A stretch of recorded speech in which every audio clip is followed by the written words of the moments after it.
My name is Michelle, a 39-year-old janitor.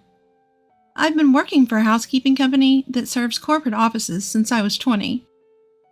And I'm a single woman in her late 30s, about to hit 20 years of service. The reason I chose this job was to care for my mother, who fell ill. We were a family of 3, just my mother, brother, and me, in a single-parent household. When my mother fell seriously ill, I had to drop out of vocational school and arrange time to accompany her to medical appointments and assist her. I chose this job only because it allowed me to secure time to care for my mother. But now, I'm truly glad I landed here. My boss and colleagues are understanding of my situation and always interact with me warmly, calling me Michelle Sweetie.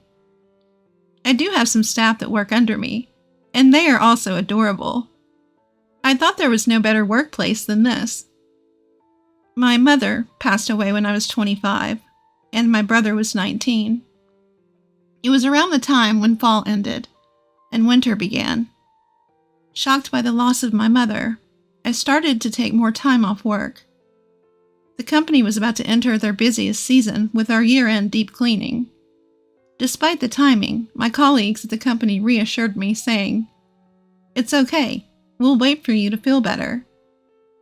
I appreciated their concern, but I just wanted to shut myself away. I wanted to go after my mother. But I had a younger brother I had to take care of. Out of pity for him, who lost his mother before adulthood, I pulled myself together and managed to keep working. At the time, my brother was still in college. I looked out for him, paid for his school textbooks as he moved grades, and drove him back home on the days he got out of class late. When he got a job, I gave him a suit as a celebration gift. I had a meager income, but I worked hard, thinking of myself as a substitute for our mother. After my mother passed away, my brother started saying things like, "Why don't you quit being a janitor?" And, "Why don't you get a better job?" I think he was upset with my low income and our poor social standing.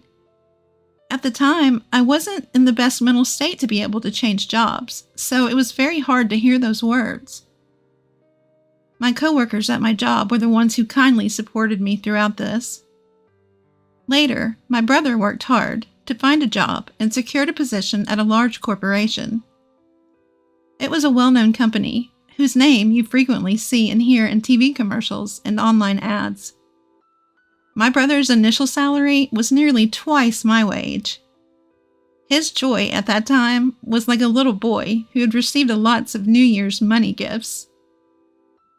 "Look at this, sis! I've surpassed you in just 1 month. Incredible!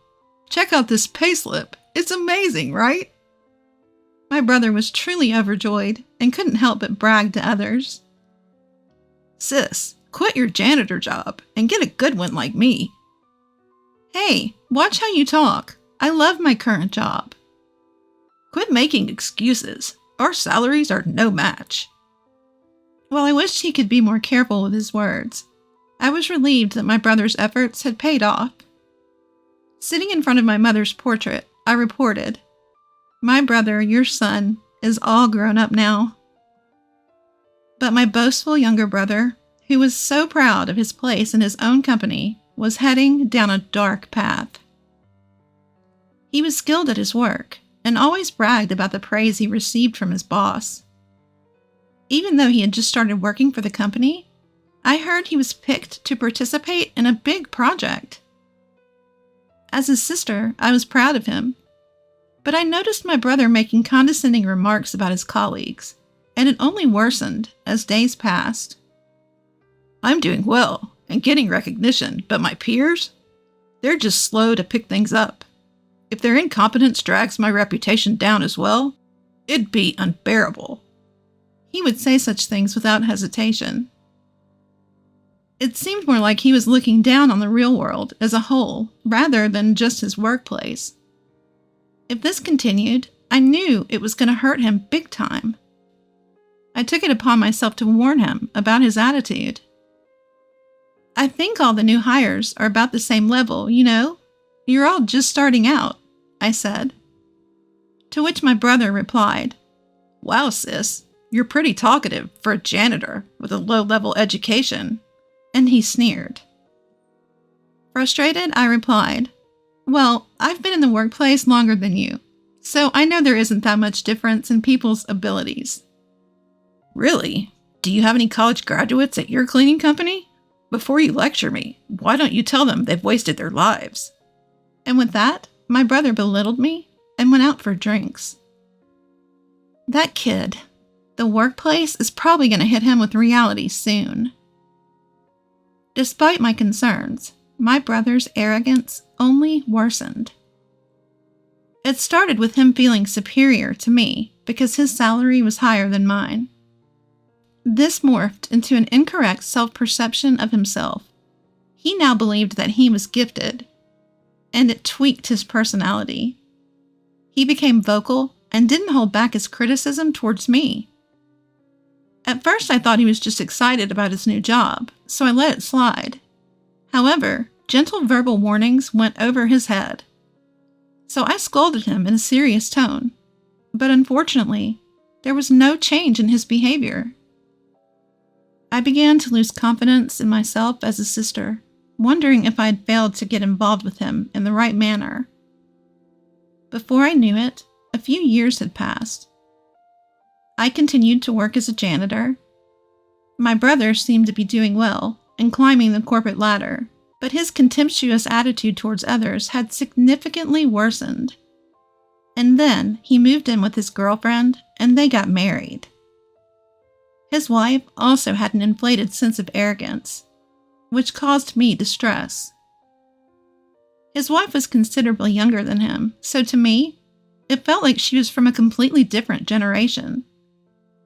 The first conversation we had when my brother introduced me to her was, "So, you really are a janitor?" "Yes, I find it a fulfilling and enjoyable job." "Really? Isn't it dirty? I couldn't stand it. It must smell bad." My brother, who was listening, chimed in. "Right? It's unimaginable, isn't it? It's unsanitary, and she's not attractive. She doesn't have any money either. But what can I do? I'm related to her. Sorry about that." I was taken aback to hear this, and don't remember much of what happened afterwards. After she left that day, I yelled at my brother. "You were out of line. What do you mean I am related to her, so it can't be helped? And what's up with her too? Don't you dare judge people by their jobs or income."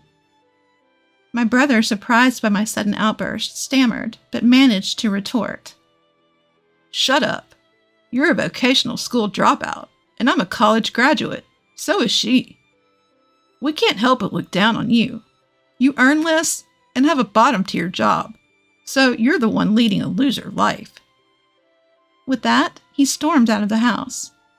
I cried, out of sadness and frustration. The reason I dropped out of vocational school was because of our mother's illness. My brother knew that, yet his remark was so hurtful. Yes, my income is modest, but I still managed to scrape together the tuition fee for my brother's education. I did my best to take up on our late mother's role. I must have made a mistake in how I dealt with him. I looked at myself in the mirror while crying. I was bothered by the fact that he called me ugly. I have a face similar to my brother's. I'm neither beautiful nor cute, but I don't think I'm that ugly. But admittedly, I could do more in terms of self-care. If I paid a bit more attention to my looks and changed myself, would he see me different? Well, even if I dolled myself up, it's unlikely my brother's personality would change.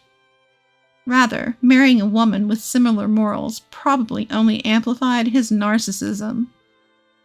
While talking to my coworkers about this, I started to think that my relationship with my brother might be beyond repair.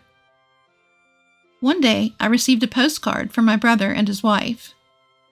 "We've moved." I had no idea. Judging from the address, it seemed like a standalone house. What's this all about? They're so reserved.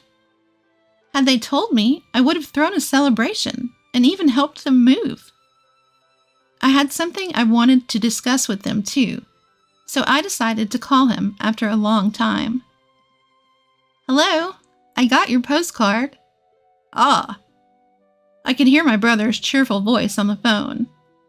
It's amazing, right? A single-family house at this young age, because I'm a fast tracker. It would be impossible if it weren't me, right?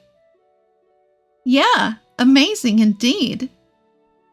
It was the usual bragging, but somehow I found it nostalgic and let my brother talk as much as he wanted. I brought up my matter after that. So, I have something to talk to you about too. Just the other day, my company got contracted to clean your office building. We might bump into each other occasionally. Good for you. You wouldn't get to step foot in such a big building otherwise, right? Good for you. He could have just ended there. There's one more thing. I got a boyfriend. What? Seriously? My brother raised his voice, sounding genuinely surprised. Yes, he's older and a wonderful man. After what you said, I started taking better care of my skin and such. He fell for me at first sight, I said jokingly. Well, then that's thanks to me, huh? Somehow he managed to take credit for this as well. Well, I wouldn't say you haven't played a part in it. I wanted to introduce my boyfriend to you. He's been eager to meet you too, so would it be okay if we visited your place soon? We could also bring a housewarming gift. Casually mentioning this, he retorted, you're coming over? His previously cheerful tone suddenly darkened. I wondered what was going on. You do understand what your job is, don't you? Huh? Job? You mean my cleaning job? Listen, I've got a new house, which means it's clean, right? I don't want a filthy person like a janitor coming in my house. Excuse me? Is he saying that because janitors are filthy, he doesn't want one in his brand new house? I was confused. My mind went blank. Considering the dirty work you do, shouldn't you know how to refrain from visiting people's places? I'm sure your coworkers feel the same. You're out of line. That's rude. Apologize. With a blank mind, my blood started boiling in anger. I could feel my fury ready to explode. Was it a common courtesy to stay away because my job is dirty? Rude? Apologize? What the hell? I couldn't contain myself and yelled out loud. You've got some nerve to disrespect people like that. This is unacceptable. I could have handled it if it were just about me, but he was mocking my colleagues too. I couldn't let this slide. I could tell my harsh words shocked my brother over the phone. He's always been quick to attack others, but when faced with retaliation, he stammers and falters. Do you genuinely believe that a person's worth is determined by their job? Now that's some real nonsense. Apologize to me right now. What the? Why are you freaking out all of a sudden? I've had enough with you. How did you turn into such a scumbag? Mom would be heartbroken. Scumbag? The real scumbag is you. Your so-called boyfriend must be some good-for-nothing guy who can't get a decent job. If he had any sense, he wouldn't even be talking to a cleaning lady. If you weren't my sister, I would never get involved with a dirty woman like you. If you weren't my brother, I would have left you in the dust a long time ago. I was going to say that. I'm cutting ties with you. Never contact me again. Oh, okay, got it. Goodbye then. We both said things to hurt each other. It was a petty argument, but neither of us was in the mood for a mature conversation. He tried to say something more, but I hung up on him. I prepared myself to sever ties with my brother. He is the only sibling I had in this world, but I couldn't stand him anymore. Because in my brother's eyes, I, as a janitor, have no basic human rights. Even though we are siblings, if our morals are this different, it's best for both of us to keep a distance from now on. I'll be fine. My brother is already a full-grown adult. This is our goodbye. I had come to terms with my feelings. Several months passed since I declared my severance from my brother. By some twist of fate, I was assigned to clean the office building where my brother worked. I suppose my boss was trying to be considerate, but I really couldn't stand it. But my creed is to do the best at the work I've been assigned. Suppressing my feelings, I headed to my brother's company. The building was massive and spacious.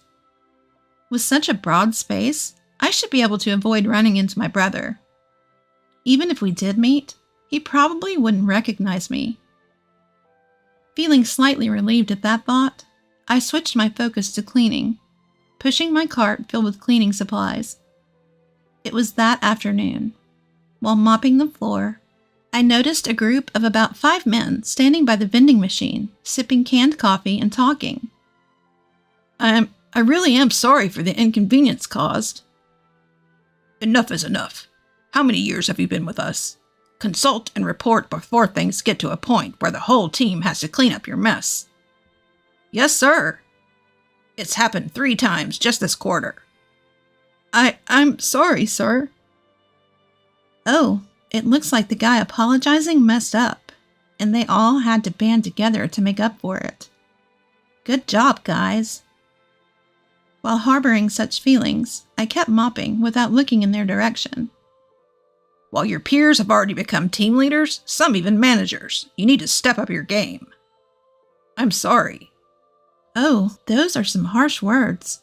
I wish they let him off the hook soon. I want to mop from here all the way down the hallway on the other side, but they're in the way. After scolding the man who had apparently made a mistake once again, they all returned to the office. When the group passed by me, I noticed a familiar face. My brother. The one who had messed up and was being scolded was my brother. No way. My brother also saw me, froze for a minute, and then went completely pale. But without saying a word to me, he quickly followed his team and left. During the rest of my shift, my mind kept drifting back to my brother. He was supposed to be the fastest rising among his colleagues, but the brother I saw earlier looked nothing but a burden to the company, a straggler. He looked like an employee who constantly made mistakes at work and was always apologizing to the concerned parties. It was an intuition I had developed from witnessing various human relationships in corporate structure, for over years working as a janitor. His claim of being a competent individual was just his vanity. He must have been doing well in the beginning, at least. As I suspected, he might have been complacent and overtaken by his colleagues, tripped up when he least expected it. I think it's inevitable, given his character. He looks down on others without any hesitation. But there's no need to worry about him. My brother wouldn't need to rely on me. After all, we're strangers who've cut ties. After a few days of learning the truth, I saw my brother again. While cleaning the main lobby, my brother came down the elevator with someone. Darn, I left the bag with the samples upstairs. I'll go get it. You can wait here, sir. No need, I'll go. You're useless anyway. But when you get promoted, you take care of me, okay? That again? Sir, I told you I'll go get it. The man who appeared to be his junior hopped back on the elevator to get his forgotten item. Ironic how he was nasty to me, given his past claims of being competent. I watched my brother shrinking in the corner of the lobby from afar, feeling pity. As I wiped the leaves of the lobby's decorative plants, with these thoughts in mind, my senior colleague who was cleaning the area with me quietly approached. Hey, isn't that your brother? Uh-huh, yes. Seems like he messed up. Let's just leave him be. Okay? My senior colleague, looking worriedly at my brother, returned to her own cleaning duties. Whether bothered by our sympathetic gaze, my brother, who had been shrunk in the corner, sprang up and marched over to me. "Hey, janitor, what are you doing?" "I'm cleaning." "No, why are you here?" "I'm working." With my curt reply, my brother became visibly angry and raised his voice. "Don't you dare tell my wife that I look pathetic at work. You got that?" His workplace frustrations seemed to be vented on me. The gazes of those around us gathered on my loudly ranting brother. Out of concern for the onlookers, I whispered, "You're drawing attention." "Shut up. Don't you, a lowly educated person, order me around." People are watching. People are watching. Oh, dear brother, please. Can you please be quiet? As I attempted to calm him down by holding his hand, he recoiled. "Ew, you're filthy. Don't touch me." He continued to aggressively wipe the part I touched and continued his string of insults. "You're threatening me, aren't you? You want money, right? How much do you want me to cough up?" "Threaten? Money? What are you talking about?" I asked, dumbfounded. "I told you not to tell my wife. Get it already, you idiot?" Oh, that's what this is about. The constant mistakes at work, or falling behind the corporate ladder. Which one do you not want me to tell? Both, obviously. He was genuinely scared I might spill the beans about his professional demeanor to his wife. Wait, you're even lying to your own wife? Shut up. No garbage like you should speak. Garbage? What on earth? He didn't care about the eyes around us. He just kept belittling me. The stress from his job must be intense. He must feel better by looking down on me. I'm not some punching bag for you to mess with. Just then, a voice came from behind. That's rude to the cleaning staff. Shut up, huh? Who are you? Finally, noticing the abnormality around him, my brother started to look around. Perhaps he couldn't stand my brother's rudeness any longer. A man stepped out from the crowd. A well-dressed man in a suit, gray-haired and elderly. His social status was obvious. Seeing this man, my brother started to panic. The man stood beside me and gently placed a hand on my back.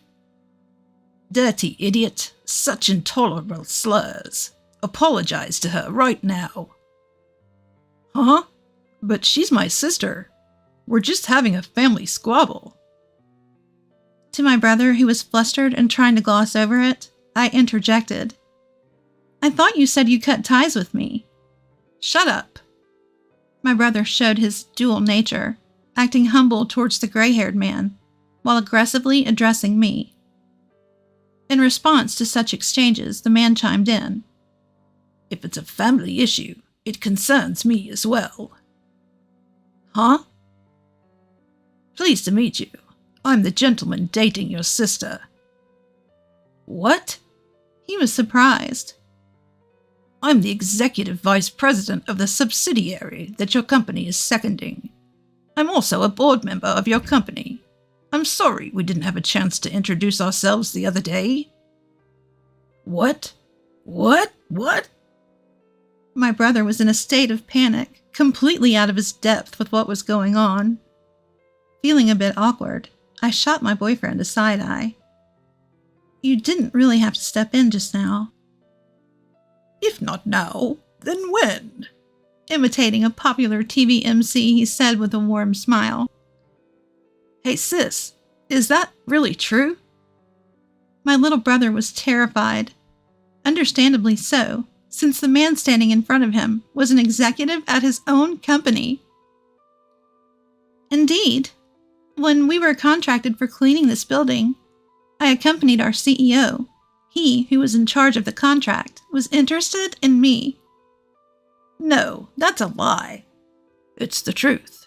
During the contract signing, I instantly fell for her, who was explaining the details on behalf of a CEO who couldn't do it well, and I asked her out. A wave of gasps and murmurs echoed through the lobby. How embarrassing. I heard you said, he's no decent man if he's dating a cleaning lady. I bet he doesn't even have a solid job, when talking about me. I didn't say that. Regardless of whether you said that or not, I demand an apology for the insults you said to your sister. My brother had no choice but to listen to each weighty word from him, turning pale. You're Michelle's brother, aren't you? You shouldn't worry your sister too much. At some point, my senior cleaner had come over, and colleagues from other floors were gathering too. My brother was utterly cornered. Looking defeated, my brother could barely stand as he bowed his head towards me. I'm sorry. He was in despair. His voice was small, filled with despair, devoid of any vigor or emotion. Afterwards, my brother was transferred to a remote branch of a subsidiary company. For the sake of my boyfriend's honor, let me clarify that he had no involvement in my brother's transfer. My brother panicked when his coworkers heard his repeated insults towards me, and his fear of his wife finding out about his mess at the office, causing him to make a series of mistakes at work. It seems like he's completely dropped off the fast track to promotion. His wife came crying to me when she found out about his transfer. You're dating an executive from my husband's company, aren't you? Why didn't you tell me earlier? Please bring my husband back to the head office, she begged. Of course, my answer was a firm no. Her plea fell on deaf ears. Unable to pay the mortgage with his reduced salary after the transfer, it looks like they'll have to let go of their newly built home. I have no interest in whatever happens to my brother and his wife afterwards. And I got married to my boyfriend. We're living happily in our newly built home. I'm still working as a cleaner, but I'm now less out in the work field because I've become the president of the cleaning company, the company I've always been working for. The president retired, and I was nominated as a successor. I couldn't possibly be a president. I had a lot of worries, but I decided to give it my all for the company I love. No matter what anyone says, I plan to continue doing the job I love for the company I love, with my head held high. My name is Charlotte. I married Mickey when I was 25 after meeting him at a party. Mickey had always said, "You can be a stay-at-home wife if you want." And indeed, we could live comfortably on Mickey's income alone. But I loved my job, and I continued to work at the company that had taken care of me since I graduated from high school. However, in the second year of our marriage, I decided to quit my job. The trigger was a phone call from father-in-law telling me that mother-in-law had collapsed. I loved my gentle and kind mother-in-law. When I rushed to mother-in-law's side alone, as Mickey couldn't make it due to work, mother-in-law greeted me with a weak smile, connected to many tubes.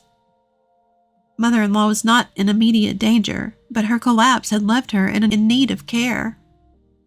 We had to decide who would take care of mother-in-law before she was discharged. I thought Angelina, my unmarried sister-in-law who lived with her parents, would do it, but she firmly refused. Angelina, who mainly works from home, told the hospitalized mother-in-law, "I'm not playing around at home, so I can't take care of Mom. Get it together." Mother-in-law smiled in a troubled way, but I was honestly taken aback by how someone could say such a thing when their own mother was suffering. Then Angelina, who didn't want to take care of mother-in-law, called Mickey and asked me for a meeting. At the in-laws' house, a meeting was held with father-in-law, Angelina, and us, the married couple, to discuss who will take care of mother-in-law. I really can't take care of Mom. What should I do about the housework now that my wife has collapsed so soon? Angelina kept saying, "Impossible. And father-in-law, who had left all the housework to mother-in-law, seemed to have no intention of taking care of her. Mickey tried to persuade Angelina to take care of mother-in-law, but she firmly refused. The conclusion of this family meeting seemed predetermined. Angelina and father-in-law were indirectly telling me to take care of mother-in-law. I had some attachment to the job I had continued since graduating from high school, but I didn't want to see any more of this meeting, where they were pushing the care of mother-in-law, who had been so kind to me since I married Mickey, onto each other. So I made up my mind and said, "I understand. I'll quit my job and take care of mother-in-law. We'll be living together from now on, so please treat me well." Father-in-law said, "Thank you, Charlotte," and thanked me happily. But Angelina spat out, "Of course." Mickey asked me, "Are you sure? If it's too much, we can hire a professional to take care of Mom." But I nodded. It's okay. I really owed a lot to mother-in-law. Hiring a professional would cost money, and mother-in-law might feel hesitant.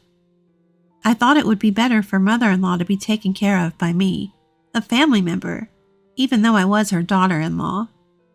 I knew that father-in-law was a vague person who wanted to avoid trouble, and Angelina had a mean-spirited personality.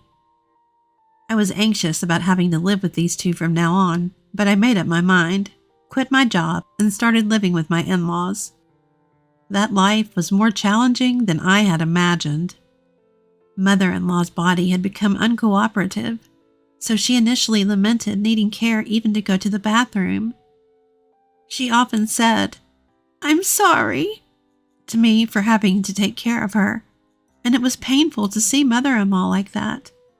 And above all, Angelina's bullying of me as the daughter-in-law took a mental toll.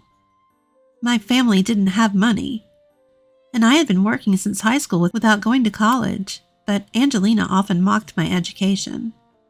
While eating the food I made and talking to father-in-law about work, she would suddenly say, "Oh, sorry, Charlotte. This conversation might be too difficult for a high school graduate. I shouldn't have talked about something you can't understand." Or she would come to me, who was caring for mother-in-law, and deliberately say, "You're just a lowly high school graduate daughter-in-law, so you have to at least take care of Mom." Mother-in-law, with her body that couldn't move freely, would scold Angelina, saying, "Don't say such things to Charlotte." Angelina seemed to hate being scolded by mother-in-law. So after being sternly told by mother-in-law, she began to badmouth me when mother-in-law wasn't around. I have a respectable job at home, so it's only natural for a lowly high school graduate like Charlotte to do the housework. So sometimes make food that tastes good. It's always so bad. When Angelina, who did no housework, said this to me while I was cooking, I even thought about not serving her meal, but I held back. When she found an unclean spot, she would say loudly, "Wow, a trashy daughter-in-law. Can't tell the difference between trash. There's so much garbage piled up." But I held back then, too. I didn't want it to become known that Angelina and I were not getting along, as it would be a mental burden on mother-in-law. I endured and lied to mother-in-law, who would ask, "Is she not being mean to you?" with a smile saying, "I'm fine." Mickey knew Angelina's personality and often worried about me. "Are you not pushing yourself too hard?" he would ask, and I would lie to him too, saying, "I'm fine." I didn't want to burden Mickey, who was working hard in a company with a strict boss with family problems. Father-in-law acted as if he couldn't hear how much I was being insulted. To father-in-law, who just wanted someone to do the housework in place of mother-in-law, it probably didn't matter what was said to me. For mother-in-law, for Mickey, inspiring myself with these thoughts, I devoted myself to mother-in-law for a year. Then, mother-in-law suddenly passed away, peacefully in her sleep. "Mama died because you didn't take proper care of her. Such a useless, trashy daughter-in-law." Angelina said this to me crying, as I stood in shock in front of the deceased mother-in-law. I had done my best to take care of mother-in-law, but the thought that mother-in-law might have died because of my lack of care was swirling in my head. During mother-in-law's funeral service, I was in a daze, like an empty shell the whole time. Mickey was considerate, but Angelina kept saying to me so Mickey couldn't hear, "You're really useless." With mother-in-law's funeral service over, there was no reason for me to continue living with my in-laws. As I stood alone in my suit, looking at my mother-in-law's empty bed, father-in-law pleaded with me. "Please, Charlotte, my wife has passed away, but won't you continue to live with us?" Father-in-law is someone who can't do any housework at all. I couldn't imagine Angelina doing housework either. Father-in-law probably wanted me to continue living with them as a housekeeper. I was astonished by this, but more than anything, I was appalled that father-in-law would plead for such a thing right after mother-in-law's funeral service had ended. I thought this man really only thinks about himself, but I didn't give an answer on the spot. I need to consult with Mickey, so I can't decide on my own. Father-in-law clung to me, saying, "Please, I beg you."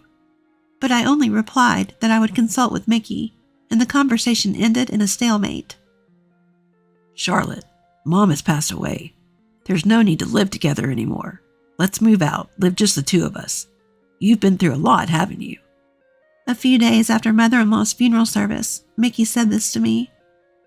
I also wanted to end the cohabitation. Now that mother-in-law had passed away, there was no reason to live with Angelina, who would speak ill of me, and father-in-law, who would treat me as a housekeeper. Thanking Mickey for his consideration, we, as a couple, decided to leave my in-law's house. But that plan was completely crushed by Angelina. "What? I won't allow you to leave. Saying such a thing the moment Mom is gone is too heartless." When Mickey and I told Angelina and father-in-law that we were thinking of leaving, Angelina became furious like a raging fire. "It's not heartless. Charlotte took really good care of Mom. She deserves to be freed now." "A high school graduate like her finding a job now is impossible. If she can't be useful to society, she should at least do housework in this house and be of some use to Dad and me." "Charlotte was excellent at her job. You have no right to say that to her. Anyway, neither Mickey nor Charlotte has any intention of leaving this house." Because Angelina stormed out of the room after saying this, the discussion was forcibly ended. But Mickey said, "We can just leave on our own," and started looking for a place. I also began preparing for the move, looking for properties while doing housework so as not to be complained about by Angelina, and reducing our belongings. But Angelina was watching me, and when I was organizing my belongings, she would scatter them, shouting, "Heartless person! I'll never let you leave this house." Or when I was making phone calls to look for property, she would snatch my mobile phone and say to the real estate agent, "Please pretend that conversation never happened." She started to act completely out of control. Mickey would get angry at Angelina every time, but she would always yell back at him, "Your wife is the worst. You have no eye for women." And nothing would improve. One day during dinner, when Mickey and I were both at our wits' end, Angelina, in a rare good mood, called out to me, "Charlotte, tomorrow my fiancé is coming to our house. I know you're a useless piece of trash, but try to use your brainless head and read the room, okay?" I was used to being berated at the dinner table when Mickey wasn't around, but I was surprised by the word fiancé that came out of Angelina's mouth. I know it's really rude, but I was shocked to think, there's a man in the world who would want to marry someone like her? After being told repeatedly during dinner to be a good girl, I responded vaguely and ended the day doing housework as usual. And then the next day, Angelina, dressed more stylishly than I had ever seen her, brought her fiancé Randolph. Angelina's fiancé was wearing a well-fitted suit, was polite, and seemed intelligent. Why would such a seemingly decent person want to marry Angelina? I thought, again rudely, as I prepared drinks and headed to the living room where father-in-law, Angelina, and Randolph were. Then I heard Angelina's cajoling voice coming from the living room. That spaced out girl earlier is Mickey's wife. She really can't do anything. I do all the housework in our house, and I worked hard to take care of our deceased mom. I think Mom could have lived longer if that girl hadn't stressed her out. I froze in the front of the living room. I felt as if I had been struck from behind by Angelina's words. The shock woke me up. Because I didn't want to burden Mickey or mother-in-law, I had been holding back.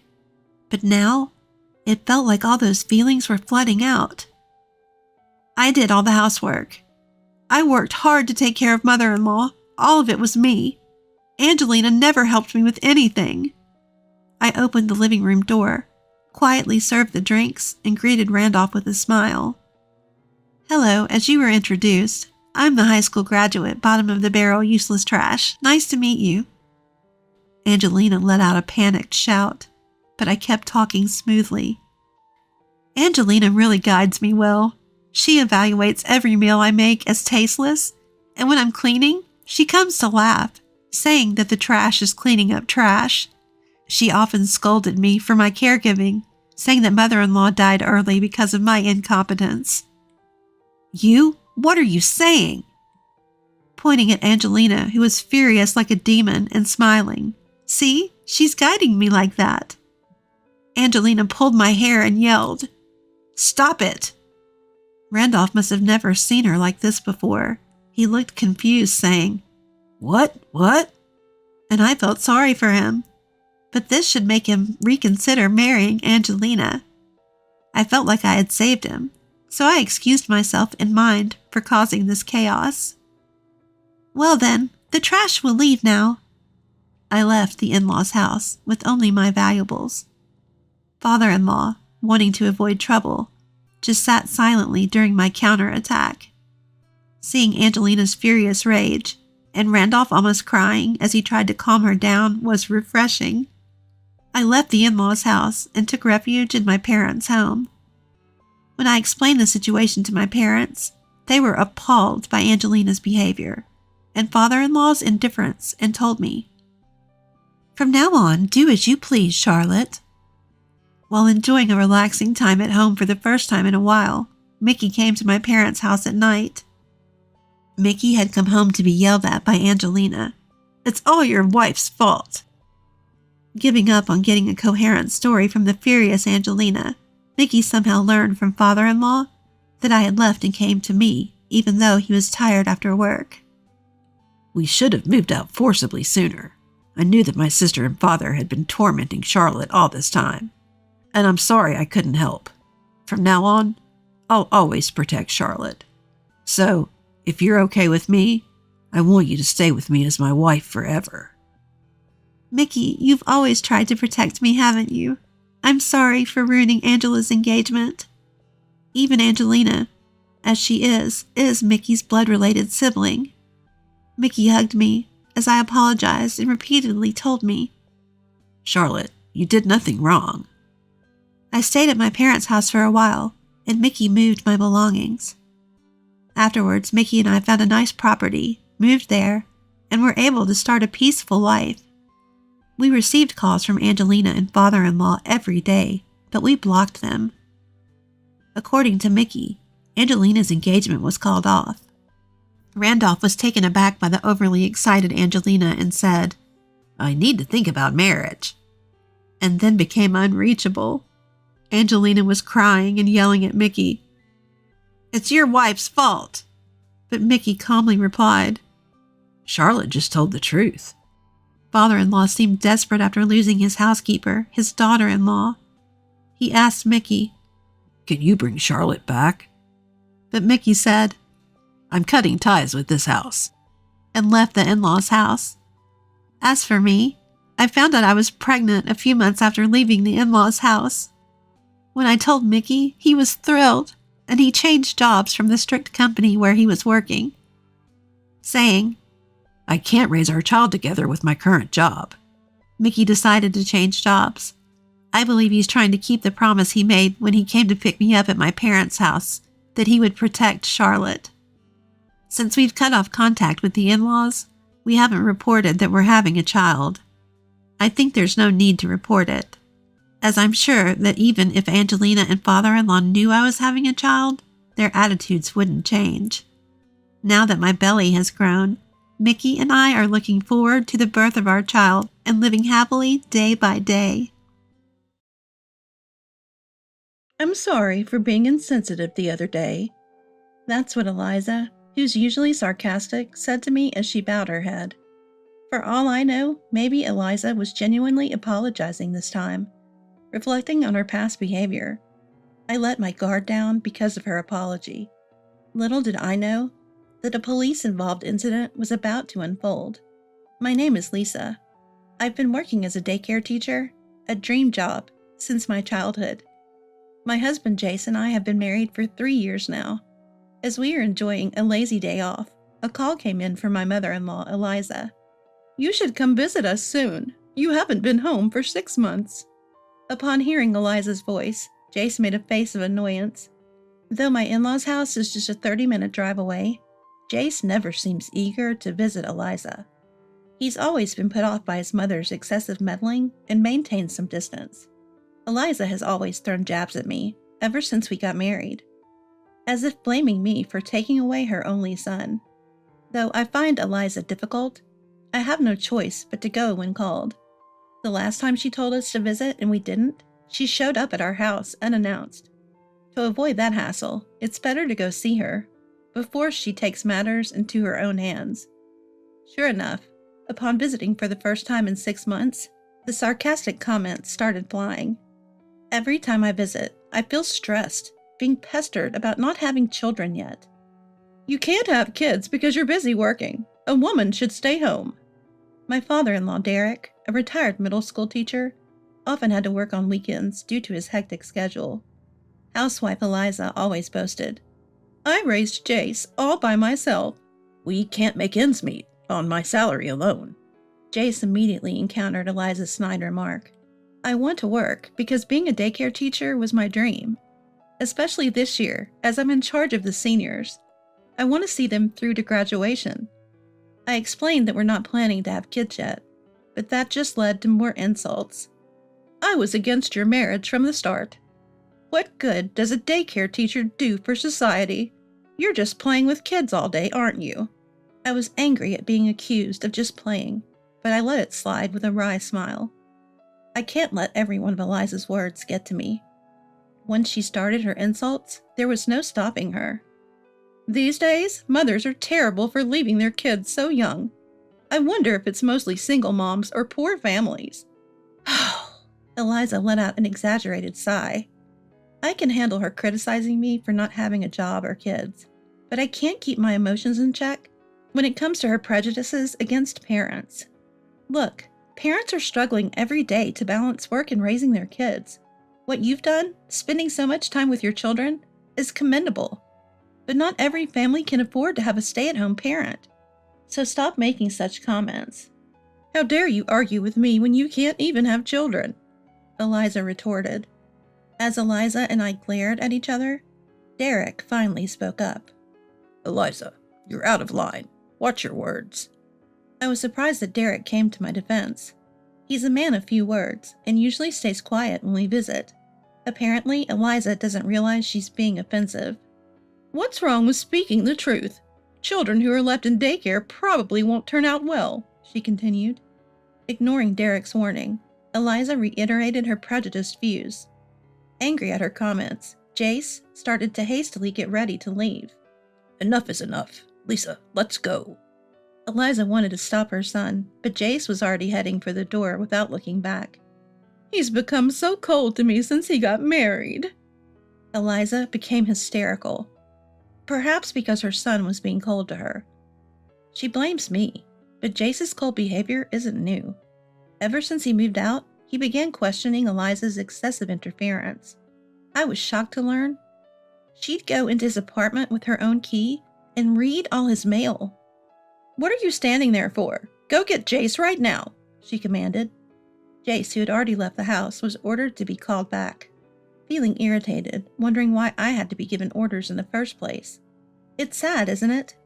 You were always around, yet you're disliked. You mistake it for love, but it's just excessive interference. Thank you for showing me how not to raise a child. I snapped. I knew we wouldn't see each other for a while, so I let it all out. I was also angry about her terrible comments about daycare parents. I felt a sense of relief getting that off my chest. Her face turned red with rage. You'll see. I'll kick a nasty woman like you out of my house. Eliza slammed the front door after kicking me out. I figured this means I won't be called or visited for a while. I told Jace, who was waiting for me outside the entrance, what had happened. Good on you for standing up to Mom. We'll have some peace for a while now. I felt reassured by Jace's words, but what Eliza said last still bothered me. If we don't hear from her, I guess we don't have to visit for Christmas. A few days after thinking this, Jace got a message from Eliza. She's asking if we'd like to come to a pizza party. She said she regrets what she said to Lisa and wants to apologize. Jace asked me what I thought, and I hesitated. Honestly, I can't imagine Eliza actually apologizing. The olives on the pizza are from a friend's farm. They're really fragrant and delicious. Let's just go, and if Mom starts her snide remarks again, we'll just take the pizza and leave. I couldn't help but laugh at Jace's suggestion. That's when I remembered Jace has a real love for pizza. All right, let's go. I'm curious to see if Eliza will actually apologize. So we decided to visit my in-laws' home again on our next day off. As soon as we arrived, Eliza immediately apologized. I'm sorry for my insensitive remarks the other day. Can you forgive me? Eliza's deep apology made her seem like a different person. After that, Eliza and I chatted and laughed. This might be a first since we got married. Liza, you sit here. If you want seconds, just let me know. Eliza had even portioned out several pieces of pizza for each of us. Apparently, she's a bit of a germaphobe, even when it comes to family. The fresh pizza emitted an appetizing aroma. I noticed Derek wasn't around as we sat down to eat. According to Eliza, he was working in the yard, and she said to eat without him. Guess we'll start then. Jace quickly grabbed a slice and took a big bite. The moment Jace picked up the pizza, I smelled its wonderful aroma. Eliza urged us to eat the hot pizza quickly, so I took a slice. The colorful veggies on top looked delicious. Eager to enjoy the acclaimed olives, I took a careful bite. But the moment I bit into it, something fell off. The bacon was juicy, and the abundant veggies were delicious. But the olives and asparagus don't have any fragrance, I muttered in a low voice. But I couldn't complain about food that was prepared for us. Jace, do you taste or smell the olives on your pizza? I quietly asked Jace, making sure Eliza couldn't hear. He nodded, as if it were a given. I thought maybe my nose was stuffed because I was catching a cold, so I continued to eat. 20 minutes after we started eating, Derek comes back from the yard and takes his seat. I must have looked puzzled while examining the pizza toppings. He asked what was wrong. I looked at Derek and said, I was just thinking. I don't smell any olives or asparagus. Then Eliza's voice comes from the kitchen. It's on there. Trust me. The moment I hear Eliza's laughter, Derek slams my plate off the table. Spit it out. How much did you eat? The plate shatters loudly on the floor. Caught off guard by Derek's uncharacteristic yelling, I stammer. I ate a few slices. Jace asks what's going on, but Derek just keeps insisting that I spit it out. Eliza, on the other hand, doesn't come out of the kitchen even though Derek is shouting. Confused, I get up to head to the bathroom and feel incredibly dizzy. I rush to the toilet and throw up repeatedly. I start sweating profusely and collapse in the bathroom. Call an ambulance, now! I hear Derek instructing Jace, and it sounds like he's also yelling something at Eliza in the distance. Next thing I know, I'm lying in a hospital bed. Apparently, I fainted temporarily due to dehydration from vomiting so much. You're going to be fine. We got you treated right away, Jace says, looking almost in tears. as he explains what happened. Turns out, the pizza I ate contained red spider lily, a plant considered poisonous.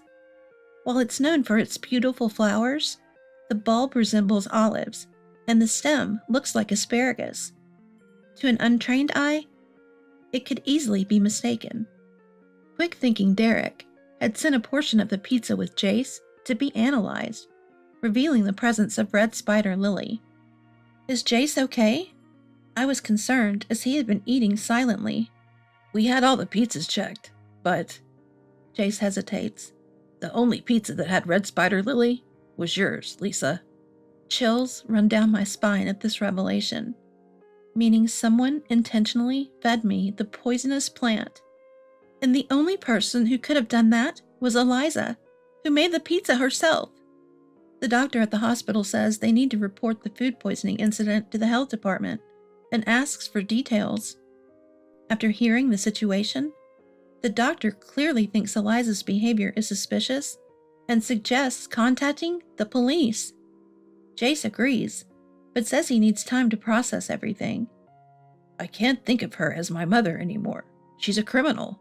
What would have happened if Dad hadn't noticed? I recall seeing news about people dying from consuming red spider lily. The thought that I could have been one of them terrifies me. First, I want to talk to Derek. I'm too scared to speak with Eliza right now. When we leave the hospital, we call Derek. He had left multiple calls and messages. However, what's even more terrifying is that there had been no communication from Eliza. Are you okay? No matter how much I question Eliza, all she says is that she made a mistake, but I'm sure she did it on purpose. Even the usually reserved Derek seemed agitated. I've been holding back, but I can't take it anymore. She really is something. Upon hearing about Eliza's shocking past from Derek, both Jace and I were stunned. Eliza lured me in, claiming she wanted to apologize, but she intended to harm me all along. Anger surged within both Jace and me, so we decided to confront Eliza directly. When we arrived at the parents-in-law's house, Eliza was sitting there, looking exhausted. She must have been scolded by Derek. Yet she didn't apologize or show any sign of concern upon seeing me. I never thought Derek would catch on. I was hoping to get rid of you, the audacious woman that you are. Jace snapped at Eliza's brazen attitude. You've got to be kidding! You criminal! Eliza seemed rattled being called a criminal by her own son. What do you mean? I did this for Jace's sake. If he stays with you, he'll never see his children. I'll find him a better partner, so just leave. Eliza didn't seem to feel any remorse for putting poisonous red spider lily in my food.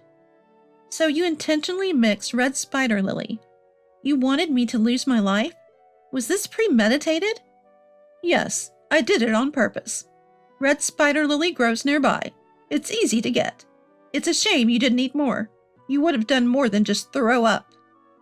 Jace lunged at Eliza in rage. I stopped Jace and pulled out the voice recorder I had in my chest pocket. Eliza, you've confessed to intentionally harming me, and it's all on this recorder. I'll be filing a damage report with the police. Eliza paled at the mention of the police. What? You'd send a family member to prison? Yes, and both Derek and Jace have agreed. Besides, you've done the same to Derek in the past. I relayed what I'd heard from Derek. There had been a major fight over a trivial matter before. The day after the big fight, Derek noticed that dinner's pizza had no smell of olives. As a former middle school teacher, he was always cautious about food poisoning and knew what could be toxic. Instantly, he thought of red spider lily. Derek faked a stomachache and didn't touch the pizza. After Eliza went to bed, he checked the trash can and found remnants of red spider lily, which terrified him. Because of his past experiences, he was able to quickly tell me to spit it out. I can tolerate it if it's just me, but I can't allow harm to come to someone important to my son. We're getting divorced now. Derek had been able to focus on work because of Eliza's support. She had helped raise Jace, so he couldn't easily bring himself to say divorce. He knew red spider lily had been mixed into the pizza, but never blamed Eliza before. But now, he seemed resolved to give up on Eliza. Eliza, who never thought divorce was on the table, was stunned. "How am I supposed to live now?" "I'll give you this house. We have some savings. They'll be your retirement fund once we distribute the property." Derek continued talking about divorce, like he'd been planning it all along. Eliza barely had a moment to interject. While they were discussing the divorce, we decided to leave the house. "We'll go to the police station with Jace. Please cooperate once the investigation starts," I said, and headed straight to the police station. The damage report was accepted, so an investigation into Eliza would soon begin. After that, Eliza started calling us almost daily. "Please, retract the damage report." Her voice was full of exhaustion. Derek divorced her soon after and moved out. Between the police coming and Jace leaving, nasty rumors about Eliza had started in the neighborhood. Though she begged for help, I had no sympathy. I can't deal with any more persistent phone calls. Even if I change my phone number, there's nothing stopping them from just showing up at my house. Fed up with even having to deal with this, I finally said, "Fine, I'll retract the damage report. But never show your face to us again. Even when a grandchild is born, you won't meet them. If you approach us, I'll consult the police." This seemed to shock Eliza, who had been eagerly awaiting a grandchild. However, she must have thought that a criminal record would be more damaging. Eliza ended up paying me settlement money, so I withdrew the damage report. She probably used the money from a property division she got during her divorce from Derek, so her savings must have taken a big hit. I heard from Derek that Eliza couldn't take the neighborhood gossip anymore, and eventually sold her house to move to a cheaper rental in Philadelphia. Apparently, she's been calling Derek, wanting to get back together, but he made it clear that's not happening. From here on out, Eliza is likely facing a lonely life on her own. As for Derek, he moved close to our house. I've grown to love Derek, who I can really count on. I'm sure that even if we have grandchildren in the future, Derek will be there to protect them. Do you truly cherish your family? Don't you take them for granted just because they're always there? What I'm about to share is my own real-life experience. I'm Donna Hernandez, 45 years old. I want to share a story from the time in my life when I most profoundly pondered on family dynamics, what a healthy family looks like. This takes us back about 15 years when I was working as a magazine editor. My life was consumed entirely by work. In the field of editing, there's hardly any time for dating. Despite this, everyone tried to make the most of their precious 30s, carving out time for blind dates and other outings. It was a slightly more relaxed era, security-wise too, so meeting up with your date in between work was quite common. However, I wasn't good at making time for myself, or for leisure. Work was always my priority, and dating always ended up being pushed back to the bottom of my list. This made me a bad partner. The person who still showed interest in me, despite all this, was my dear, understanding husband, Stephen. He was an editor at the same company. We worked on different magazines and never really interacted directly, but we both often worked late, so we would see each other pretty often on the same elevator after work. This served as a bridge between us. Both of us were proud of our work and didn't want dating to interfere, so we were quite similar in that regard. Sometimes we'd even passionately discuss the future of magazines as comrades in arms. Because of the decidedly unromantic nature of our relationship, it took us some time to become a couple. Now that we're married, however, there's no one who understands me better than he does. He's my invaluable partner. My husband was the one who suggested we split household chores to ensure we both continue working effectively. We didn't adopt a rotation system, but rather whoever noticed something that needed doing, or whoever was available would do it. This approach left us both stress-free. We were a couple who could talk about anything, and our relationship was almost like a friendship. One day, my husband got a call from his father. His mother had fractured her dominant hand and wanted us to help with household chores until she healed, even if that meant living with them. I was puzzled at this point.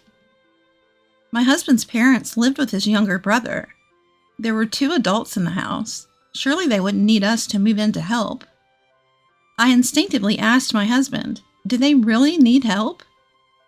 My husband was also confused, saying, "That's exactly what I said, but they insist they can't manage without help. I can't believe it." The relationship between my husband and his younger brother was strained, and as a result, my husband kept his distance from his family home. His younger brother had a habit of job hopping and never held down a job for more than a year. He seemed to be unemployed at the moment. He claims he's making money playing slot machines, seeing gambling as a legitimate job, which is just absurd. My brother had once referred him to a job through his connections, but his brother had run off without even notifying his boss, forcing my husband to apologize to them on his behalf. But their father never reprimanded the brother. Whenever their mother tried to scold him, their father would always intervene in a rather overprotective manner. I kept silent about my husband's family matters, but my husband naturally sided with his mother. But in the end, his father and brother's attitudes didn't change. From that point on, my husband became distant from his family, saying, "I get irritated when I see my dad and brother." Distant meant he wouldn't visit the house, but he made sure to stay in contact with his mother and father.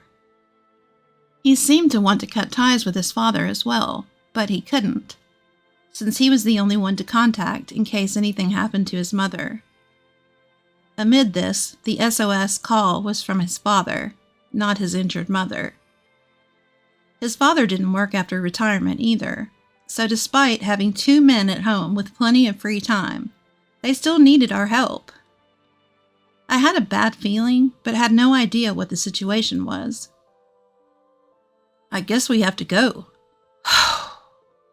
my husband said with a sigh. Right now, my husband is involved in the correlation of a new magazine and is an important member of the project. The magazine was a children's magazine, something my husband had dreamed of for many years. He surely wants to devote all his strength to work. On the other hand, due to a major reorganization in the magazine I was involved in, I was in a situation where I could easily take a substantial break. Those who can, do what they can do. That's our family motto, isn't it? Take good care of this house. When I said this with a smile, my husband reluctantly said, "I'll go, because I might make you have a hard time with my family issues." But in the end, seeing my eager self, he finally gave in and bowed his head. "It's all right. Whatever happens, I'll face it." Thus, I went to help with the housework in my husband's place. "Thank you for coming, Donna. I know you're busy with your work. I'm sorry." With her head bowed apologetically, my mother-in-law welcomed me. She had a cast on her hand. Even now, after aging, my mother-in-law was still actively working on the front lines as an insurance saleswoman. Her figure in a cast looked strangely pitiful. For the time being, I asked her about the general things, like what I should do, meal times, etc. That's when it happened. "Hey, I'm going to work, so give me some money."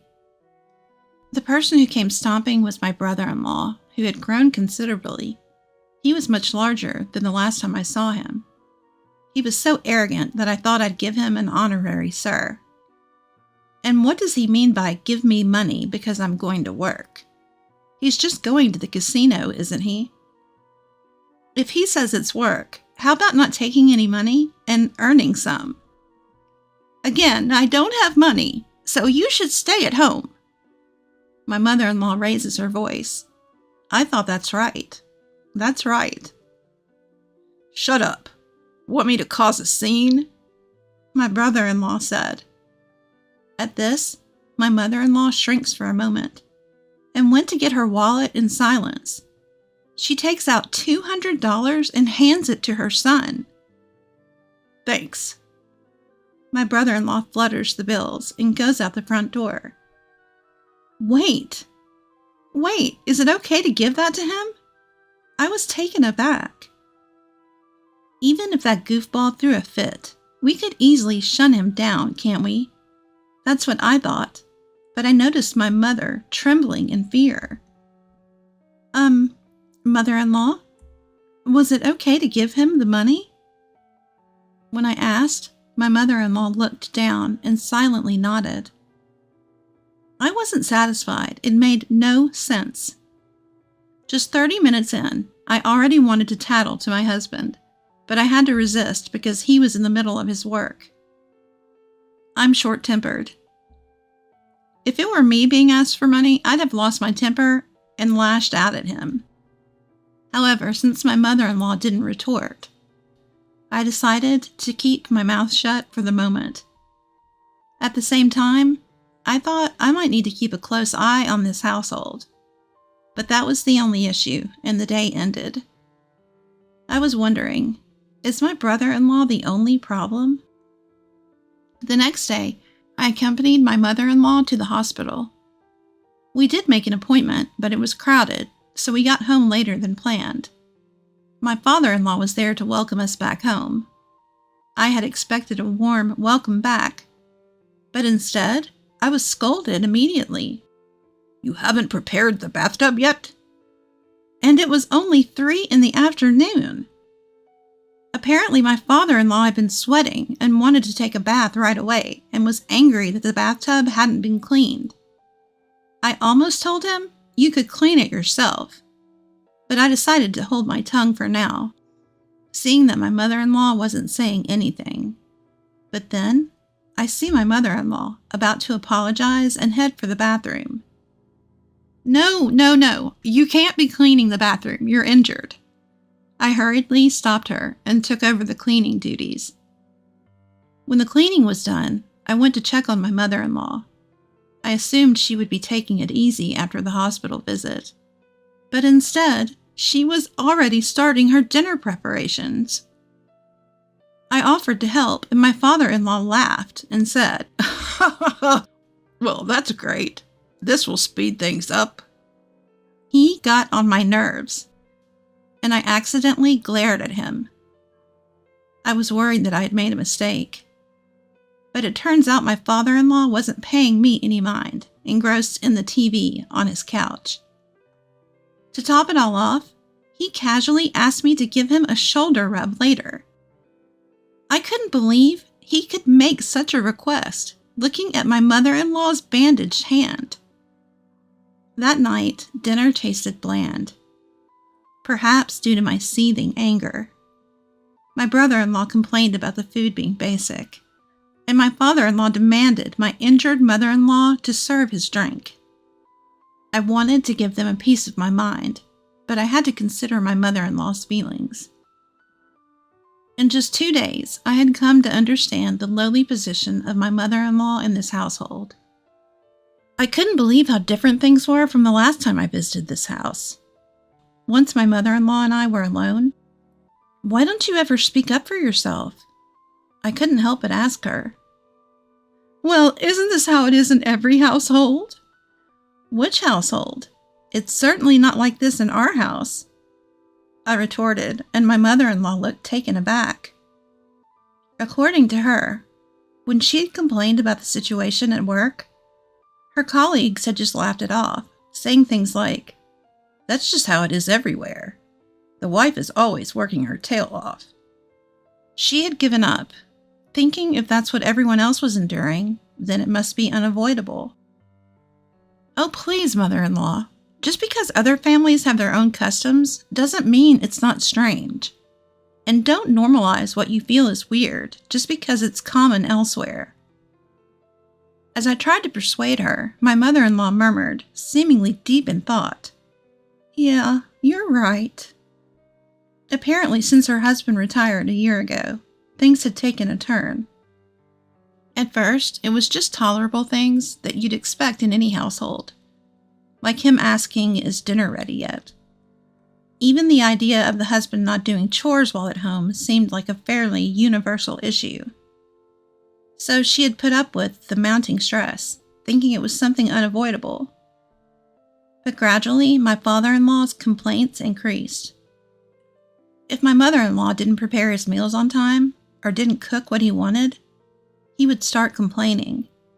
To make things go his way, he wouldn't hesitate to use dubious arguments like, "The doctor said that simple meals have too much salt. It's a no-go." Of course, no doctor had ever said anything like that, and he seemed to forget his own argument the next day, asking for more seasoned food.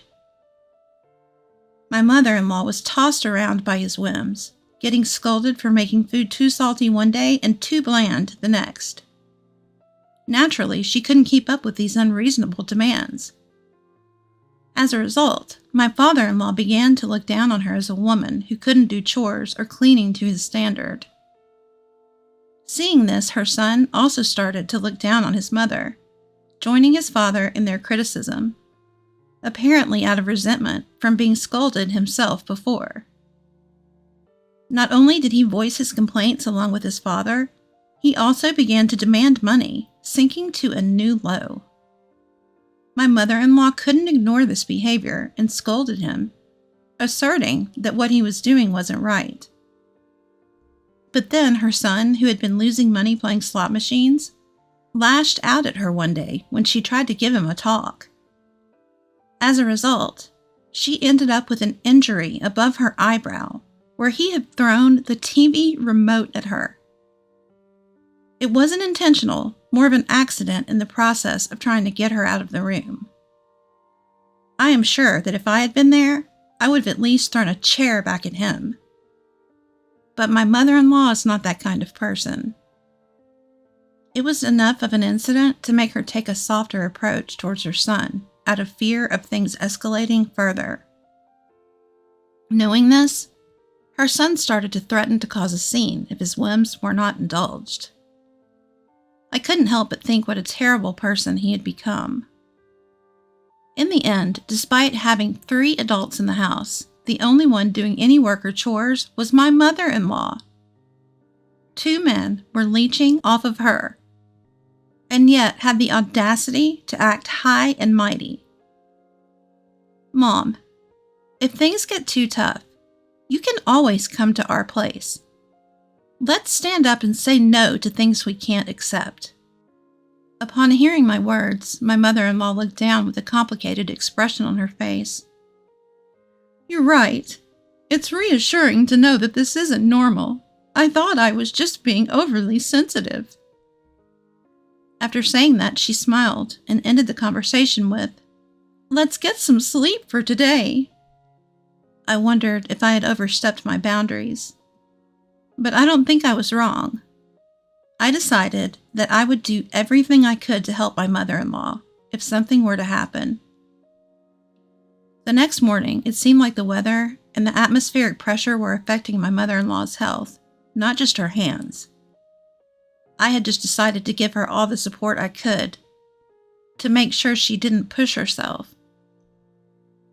Her son came down from upstairs saying, "Mom, take me to the casino." I inadvertently said, "What?" But he didn't seem to notice. "Hey, the newspaper isn't here. Hurry up and get it from the mailbox." Even my father-in-law chimed in. He could have gone to the nearby mailbox himself. I shot him a glare, but of course, he just stayed seated on the couch. That object moves only when prompted by a physiological phenomenon. I wonder if it's supposed to be some sort of feature of this house. My mother-in-law stayed silent as I trembled with anger. Usually she would start her work after uttering yes or some other word of affirmation. Does her silence and lack of motion mean that yesterday's persuasion worked? As I watched anxiously, my father-in-law impatiently said, "Are you done yet? Hurry up." Even my brother-in-law started saying things like, We are waiting and ready." "Why is silence interpreted as an okay in this house? Gosh, I can't stand this." Just as I reached the end of my tether and was about to lash out on these deadbeat men, "I absolutely won't do it!" It was my mother-in-law who shouted. Both my father-in-law and brother-in-law were surprised, as it was the loudest she's ever yelled. "Just do whatever you want. I'm not fond of your demands anymore." Well said. I felt an urge to dance with joy. Good for you, mother-in-law. That's amazing. As I was secretly cheering her on, my father-in-law let out a big sigh. "Ha! All talk and no work. It's fine. Go ahead and leave. Go on, leave." Only at times like these does he look at me from his couch with a grin. "That's right, Mom. You should leave." My brother-in-law was laughing as well. "You all, fine." Just as I was about to yell, it was my mother-in-law who calmly agreed to leave. "Well then, I'll go. Let's leave together, Donna." I felt a sudden lift in my mood. "Mother-in-law, you've made a decision." I answered with an uncontrollable smile, yes, and immediately called a taxi to leave the house with my mother-in-law. I need to take her home before she changes her mind.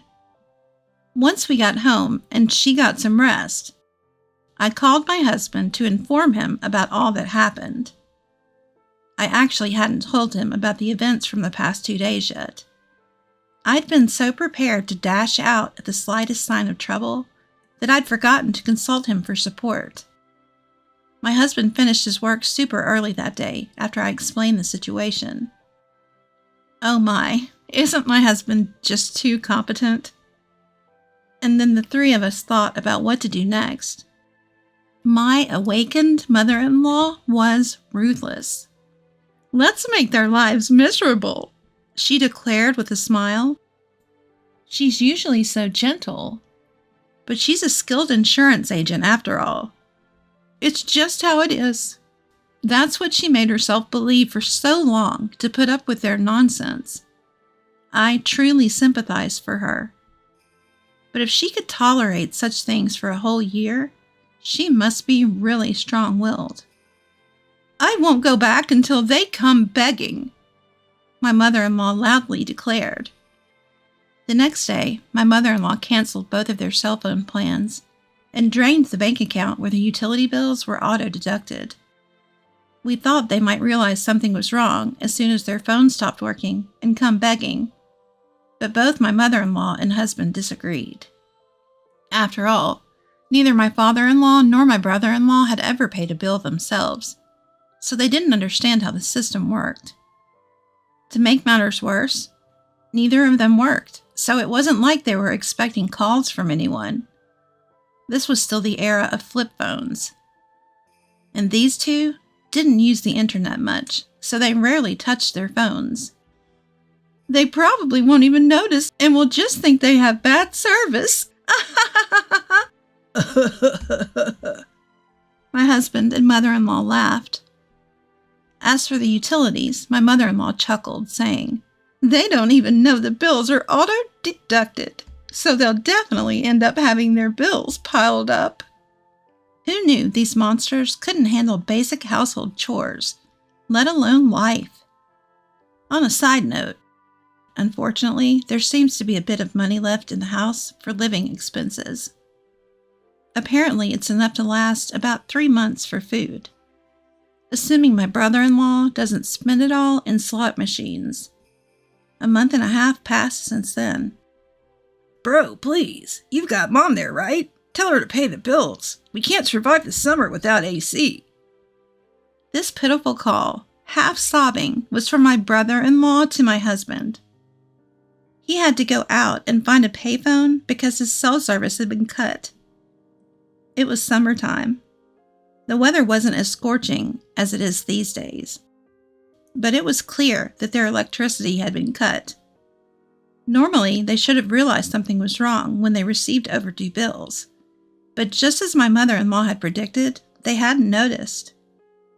They woke up in the morning because of the heat and found out that none of the lights were working. When they frantically contacted the power company, they were told that they hadn't paid their bills. By the way, my husband received this call and hung up right after hearing what my brother-in-law had to say. My husband, he can be quite ruthless. That's one of the things I love about him. They tried to call our house too, but we saw the number and didn't pick up.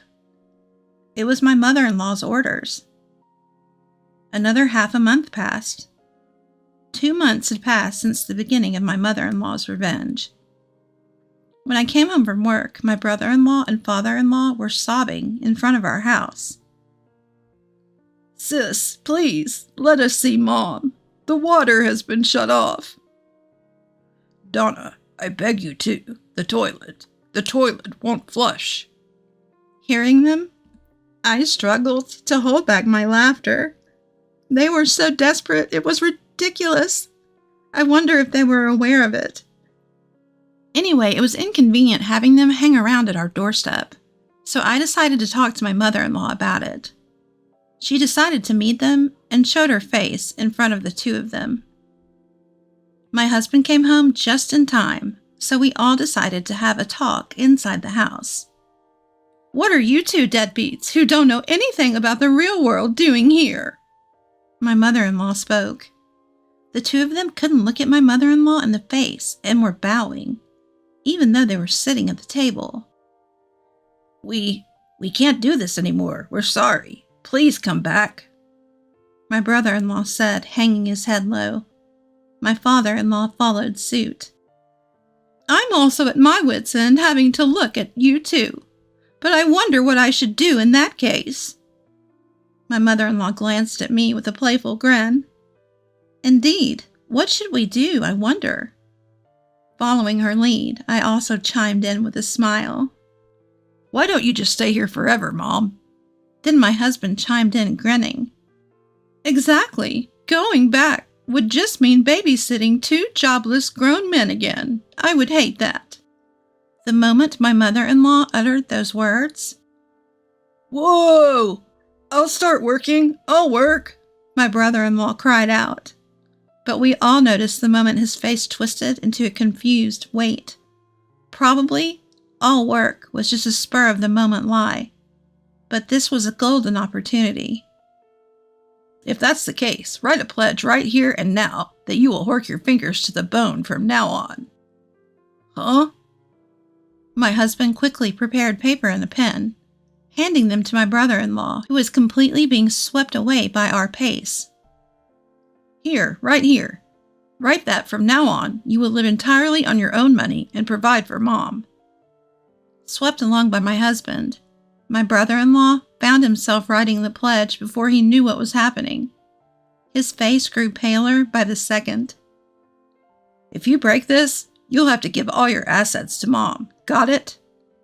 My husband's words carried no legal binding, but there was a strong, intimidating force that told you he would make you stick through the agreement no matter what.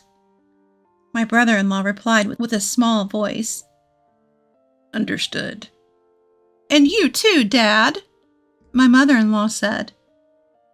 Don't think I'm going back just because he's working. If you don't change, it won't change the fact that I have a jobless grown child to deal with. I have nothing to do with this.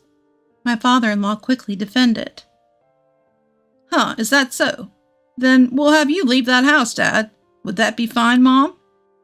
When my husband said that, my mother-in-law chuckled wickedly. That's not enough. What else can we get out of him? Why not sell those fancy watches and stuff that Dad cherishes? Oh, that's a good idea. Let's do that. And then? The moment my husband and mother-in-law began picking out a list of things to sell, my father-in-law slammed the table and stood up. I got it. I'll do anything. Just please come back. As he finished his words, he hung his head down, defeated. Anything you say. What exactly will you do? At my mother-in-law's words, my father-in-law let out a squeal. He was clearly terrified by the atmosphere and afraid of her. I'll help with the household chores and clean. That's the absolute minimum, Dad. You're living in that house too. It's odd to think of helping out as doing someone else a favor. You're just taking care after yourself. Understand that and stop being cocky. My husband said, clearly exasperated. All the housework. Okay. Yes, my father-in-law answered weakly. Well, he is unemployed. Even with all the housework, it's not nearly enough. My husband added, with his eyes turning red.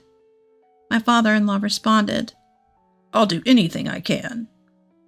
I believe he felt both shame and frustration, feelings likely stemming from being told off by his own son. And so the drama ended with my mother-in-law agreeing to return home on the condition that all her demands were met. Fast forward 10 years. My brother-in-law faced many job rejections, but he managed to land a part-time job at a diner, which he used to talk about when he was a kid. He was surrounded by younger colleagues and went through some rough patches, being worn out by the workload. However, realizing that no other workplaces would hire him due to his long history of unemployment, he continued to work with newfound determination. His hard work paid off, and he was hired as a full-time employee 5 years later. Last year, he even got promoted to the position of store manager. A late bloomer, I guess. My mother-in-law, realizing that she couldn't handle the physically demanding job of an insurance saleswoman anymore, has now become a full-time housewife. As per the agreement from that time, my father-in-law does all the housework. He's found joy in it. Recently, he's so engrossed in cooking that he's been serving French cuisine at home. It's delicious, and we often enjoy his culinary treats. There have been changes in our lives, too. My husband has been promoted to the editor-in-chief. I knew he would make it. His dream of running a successful children's magazine led to an extraordinary fast-track promotion. Now, I'm the wife of an editor-in-chief.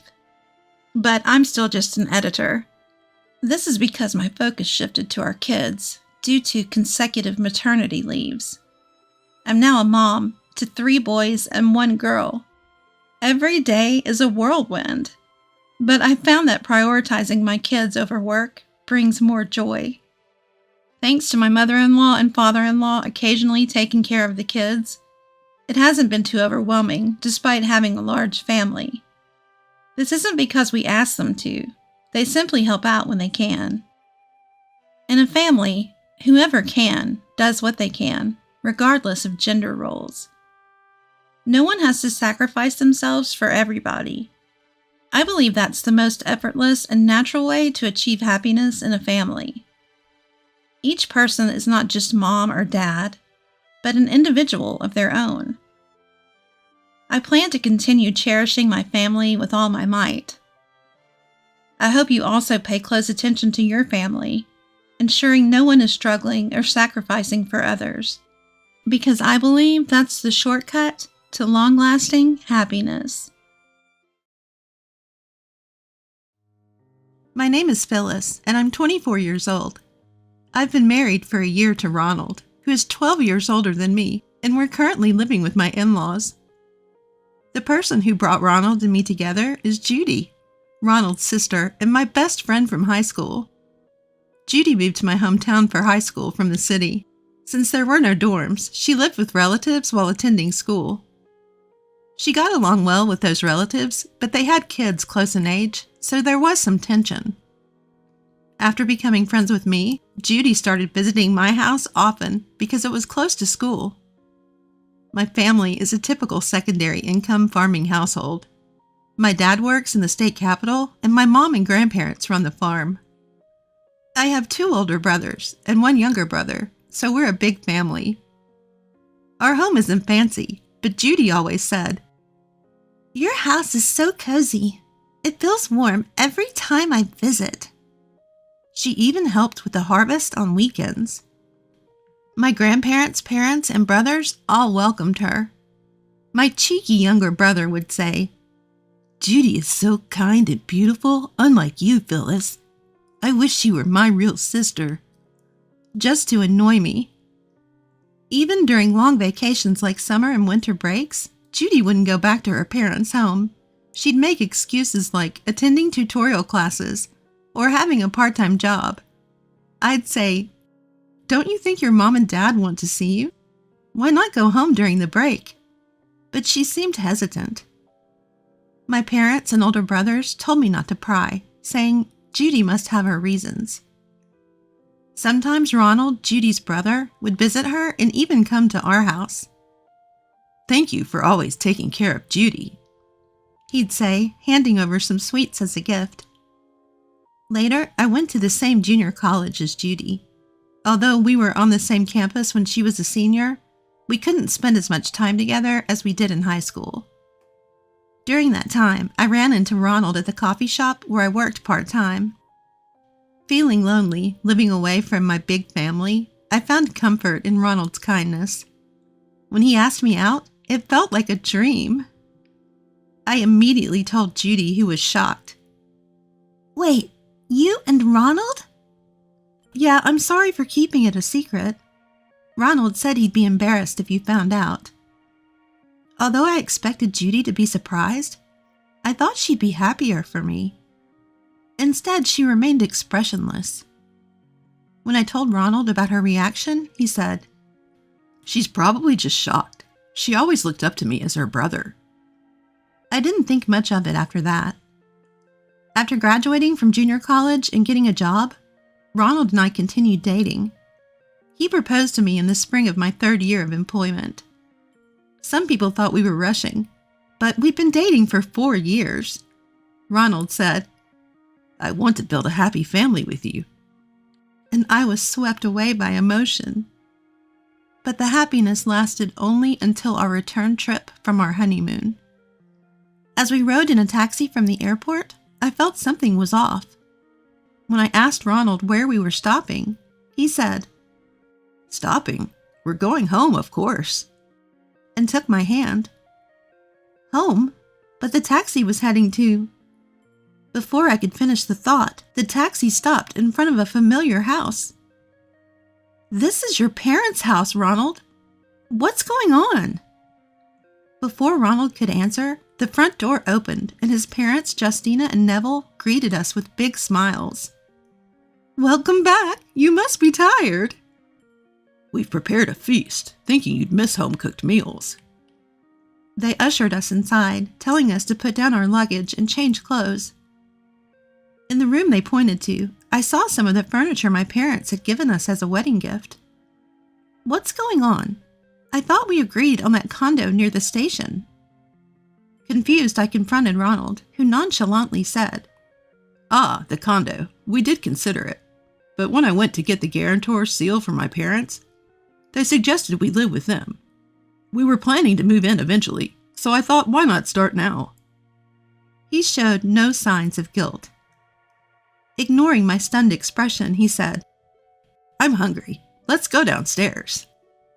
Still confused, I followed him to the living room, where a feast including steak was laid out. Ronald looked delighted. As I sat down, Justina handed me a glass and said, "Let's start with a toast. We're family now, even if it's by marriage," and poured me a beer.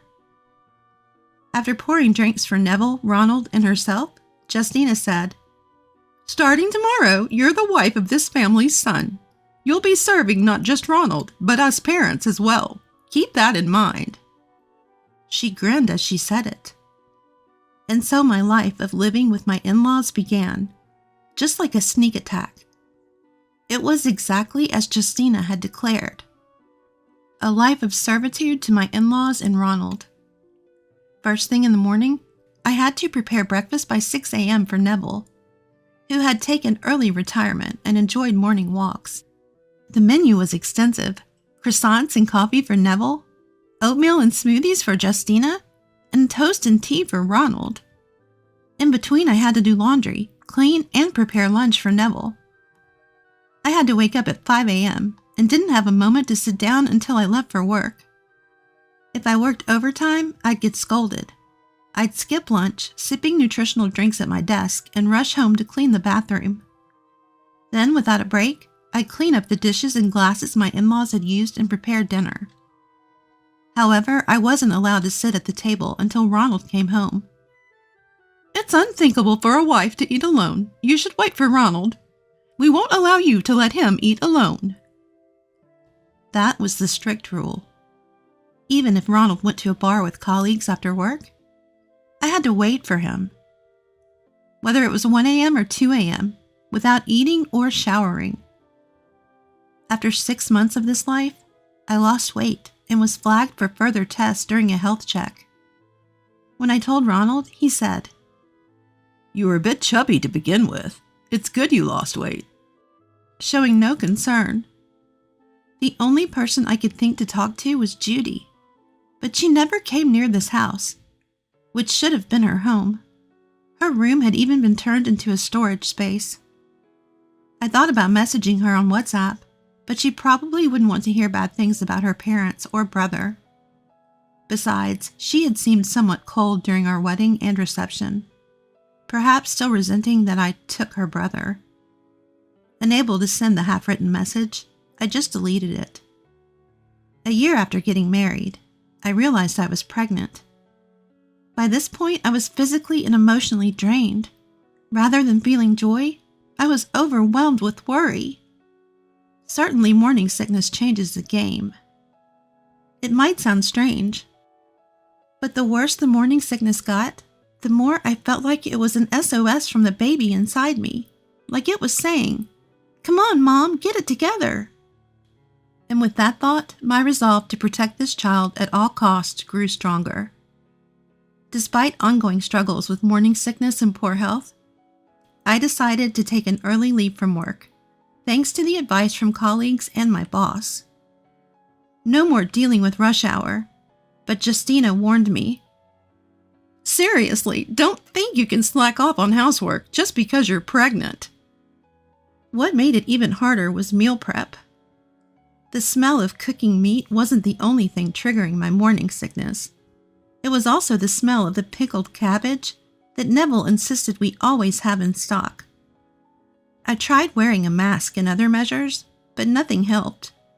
When I asked Ronald for support, he said, "Why are you telling me? Don't gag in front of the family. It's making me lose my appetite." But it's not like I could control the gagging. In the end, taking time off work didn't help. My morning sickness got worse, and I couldn't even eat properly due to poor health and fatigue. Still, I had to get nutrition for the baby's sake. I managed by making easily digestible foods like yogurt and soup. But even that seemed to annoy Justina. "What's with the attitude? Trying to show off how weak you are?" she said, pushing leftover fried foods and spicy meat dishes on me. I tried to eat them, but I couldn't hold back the nausea and ended up vomiting. This only fueling Justina's anger, making everything worse. As the days went by, the stress seemed to accumulate, and my appearance changed drastically. My hair lost its shine and became tangled. Dark circles formed under my eyes, and my complexion worsened. To make matters worse, to prevent ticks and mold as Neville insisted, I had to carry the bed mattress from my in-laws' bedroom to the wooden deck almost every day when the weather was good. This strained my back and knees. Seeing me crawl around because of the pain, Ronald and Justina mocked me together. "What are you doing?" "Acting like an old person." "Seriously, you look like you've aged 20 years. They laughed, showing no concern at all. Around this time, Ronald got busy with a big project and started spending more time away from home. He was the only one in my in-laws' house who would take my side. With Ronald gone more often, I had no one to turn to when I felt abdominal pain in the middle of the night. I had to endure it until morning, when I could finally make an appointment at my maternity clinic. But even that was stopped by Justina. Apparently, she'd been criticized for not taking good care of me, saying I looked skeletal from going to the hospital so much. Because of my incompetent daughter-in-law, people are gossiping that I'm mistreating you. I'm too embarrassed to even go out, she exclaimed. From then on, she forbade me from going to the clinic unless she accompanied me. Even for prenatal checkups, I had to beg her to let me go. If I felt suddenly ill, she'd say, "You'll get better if you just endure it a little." And I had no choice but to wait for natural recovery. Around the same time, my dad, who was coming nearby for work, called to say he'd like to visit me at my in-laws' house. Justina sharply responded, "Once she's married, she's not your daughter anymore. Don't interfere." She then took my phone, deleted WhatsApp, and blocked almost all my contacts. "Who knows what you might say about us if you keep those unnecessary connections," she warned. "If you unblock them, you'll regret it," she added, tossing my phone back at me. I sat there drained, feeling like I was trapped in an invisible cage. That thought just kept running through my head. From then on, I became a robot, doing whatever my in-laws and Ronald told me to do. I neither cried nor laughed, just mechanically did the housework. But one day, during a prenatal checkup that Justina reluctantly accompanied me to, my weight and blood pressure readings were so bad that the doctor strongly advised overnight hospitalization. Justina protested vehemently, but the doctor insisted. "If you neglect the mother's health, a safe delivery is out of the question. Either she stays overnight for thorough testing, or we can't assist with the delivery." Thanks to the doctor's firm stance, I was able to spend a peaceful night in the hospital bed. Having meals made for me, lying in a bed without snide comments, every moment of it was a blessing. But that dreamlike time was short-lived. The next morning, my in-laws came to the hospital as soon as they heard the test results were out. Ignoring the doctor and midwife's advice about improving my nutrition and accumulated fatigue, they took me back home. "What a quack doctor! Pregnancy isn't a disease. There's no need for all this fuss." "Exactly. We don't need a doctor like that." Then they ordered me to catch up on all the housework. Once that was done, they told me to call the hospital and say, "I won't be coming in anymore because I'm going back to my parents' house to give birth." When I heard that, I couldn't help but feel joy and asked, "Really? I can go back to my parents' house?" But when I saw them smirking and saying, "Of course not. We can call an ambulance if needed," I felt like the floor tilted beneath me. However, considering the baby, I couldn't agree to stop the prenatal checkups. I waited for Ronald to come home and begged him to talk to his parents. But when he came home drunk, he said, "What's the point of prenatal checkups? If my experienced mom says you're just being needy, she must be right." He then fell into bed and started snoring. Seeing this, I felt even more trapped in despair. The next morning, I woke up from a short sleep and noticed something was terribly wrong. What's happening? It shouldn't be this dim in the early morning.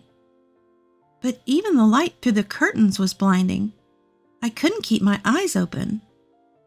Even when I got used to the brightness, my eyelids twitched and my vision was foggy.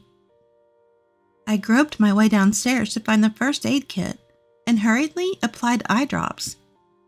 But nothing changed.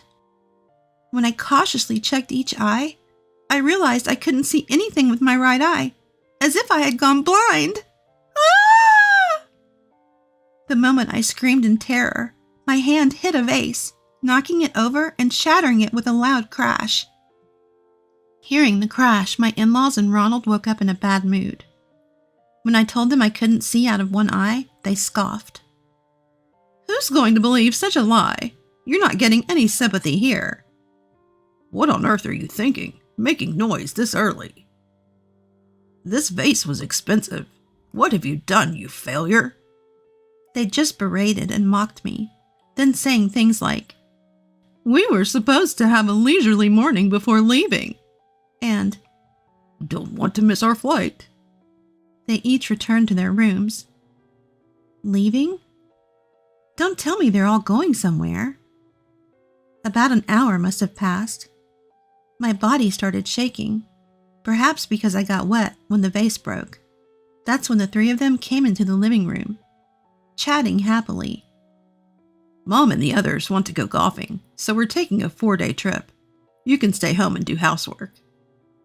Yes, clean up the broken vase and keep the house tidy, they said, and left through the front door with a cheerful Neville. I heard a car right away. They must have called a taxi. They really don't care about me or the baby in my belly. As soon as I thought that, tears started flowing uncontrollably. I don't know how long I sat there crying. The shaking stopped, perhaps because I had gotten cold, but now I was losing sensation from the tips of my hands and feet. I can't just sit here crying. I need to change clothes. But with my blurred vision, I couldn't judge distances well, and was afraid to step on the shards of the broken vase.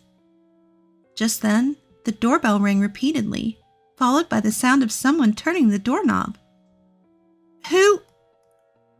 As I wondered, I heard the door open and multiple footsteps approaching. 5 days had passed since Ronald and the others left for golfing and their trip. Just when I thought they should be coming back soon, my phone started vibrating nonstop with incoming calls. I ignored it for a while, but it got annoying, so I finally answered. Yes, what is it? What do you mean, what is it? Where are you? You've left the laundry and haven't prepared any meals. Why should I have to prepare meals? When I shot back, Ronald went silent for a moment, surprised. Then he snapped. Just get back here now. We're tired from our trip. Why should I have to take care of you just because you're tired from your trip? When I retorted again, this time my in-laws, who seemed to have snatched the phone from Ronald, took turns yelling.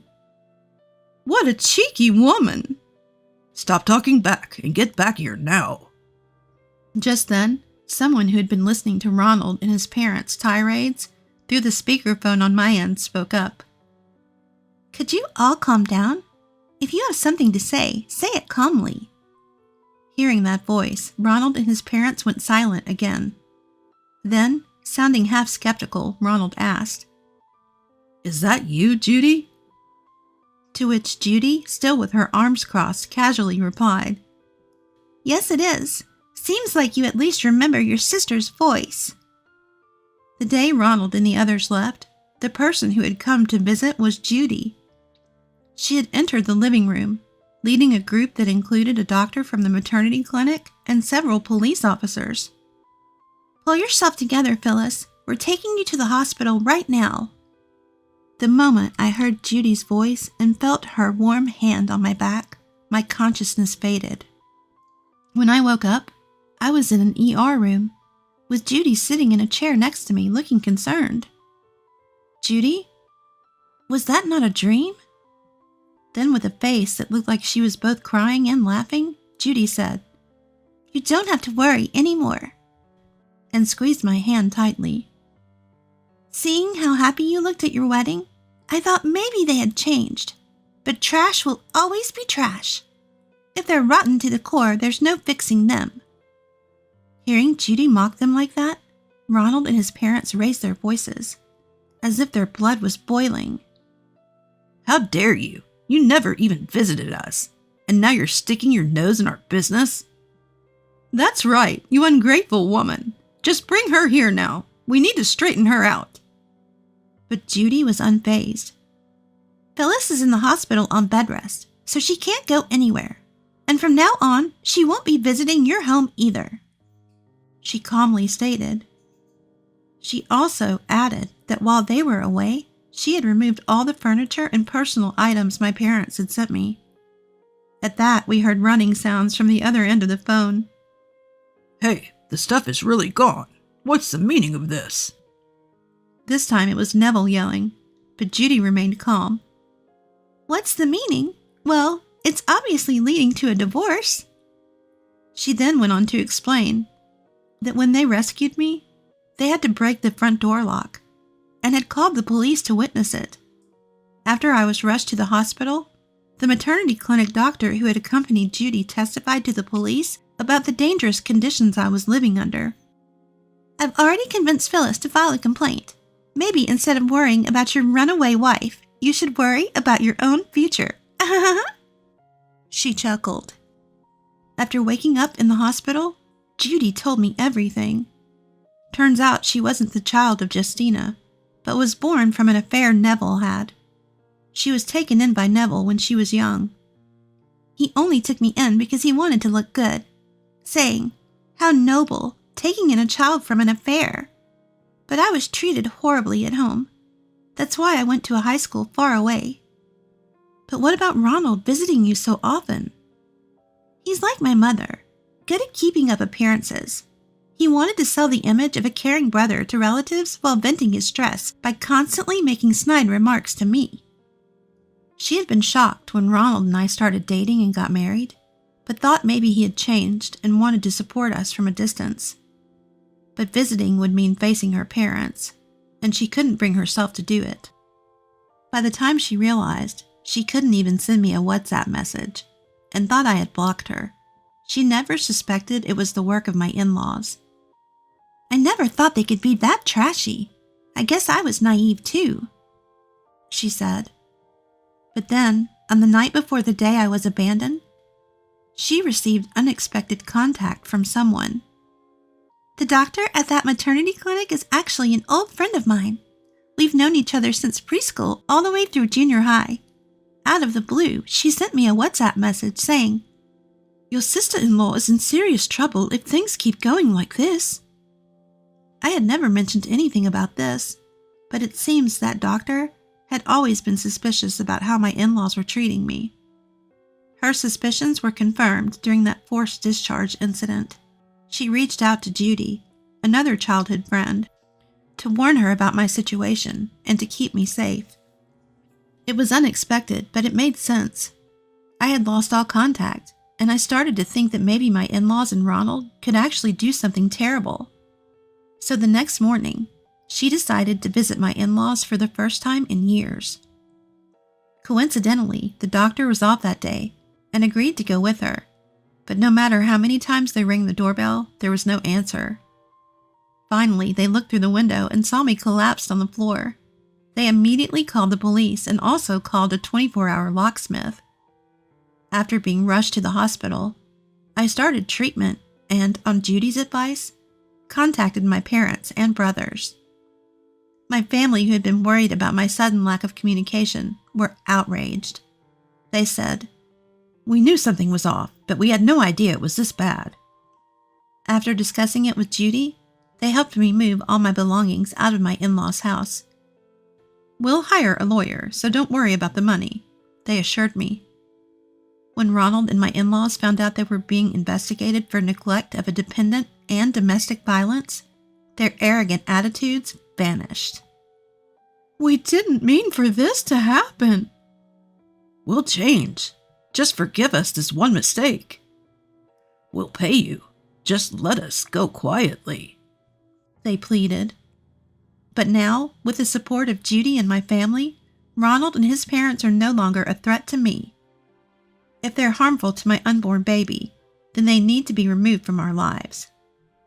All I want is a divorce, compensation, child support for the baby that's coming, and a lump sum payment for my medical bills. If any of these things are missing, I'll take further action. With that, I turned off my phone and exchanged smiles with Judy. After that, I received proper medical treatment and quickly regained my health. At the same time, the stress-related eye issues I had been experiencing began to improve. 4 months later, I gave birth to a healthy baby boy. Thanks to Judy and the lawyer my family hired, the divorce proceedings with Ronald went smoothly. I received a lump sum payment for all the financial compensation, and I cut ties with my in-laws.